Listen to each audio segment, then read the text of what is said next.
Now, at least 2 Palestinians have been killed after being shot by Israeli forces in the occupied West Bank. This follows armed confrontations in the Tulkarem refugee camp. Locals say ambulances were prevented from reaching the scene.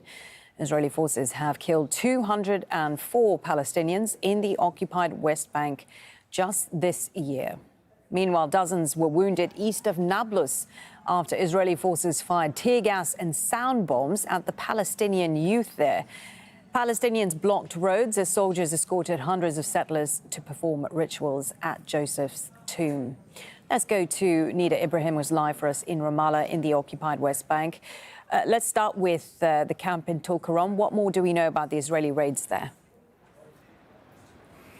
Well, the Israeli raid took place in the early morning, and usually we've been seeing Palestinians in Tulkarem kind of retaliating or responding to these Israeli raids by shooting at nearby illegal Israeli settlements. This is what happened today after the Israeli forces retreated from the camp.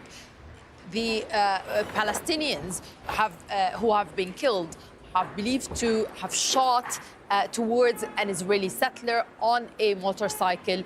According to witnesses, armed confrontations ensued later on when the Israeli forces shot the 2 men, a 23-year-old and a 27-year-old, and then they prevented all medical help from reaching the scene. And then when they died, the Israeli forces took the bodies. This is an Israeli policy of withholding Palestinian bodies of people that Israel says are responsible for shooting or killing Israelis or Israeli soldiers.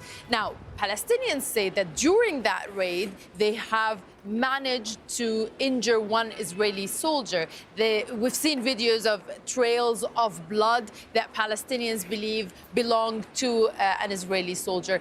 All in all, we're talking about now 206 Palestinians killed since the beginning of the year in the occupied West Bank by the Israeli forces.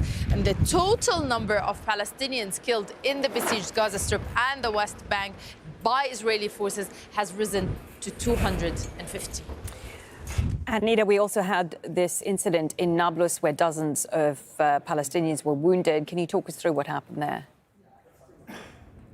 Well, what happens a lot of times is that Israeli settlers, under the protection of the Israeli army, raid Nablus and head to Joseph's tomb.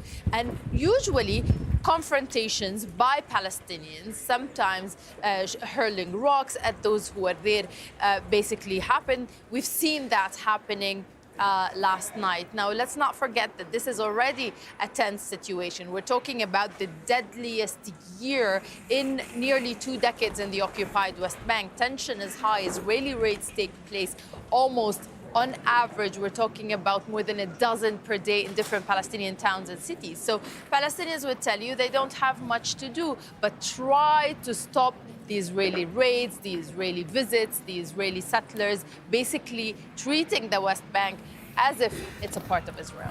Nida Ibrahim there for us in Ramallah. Thank you.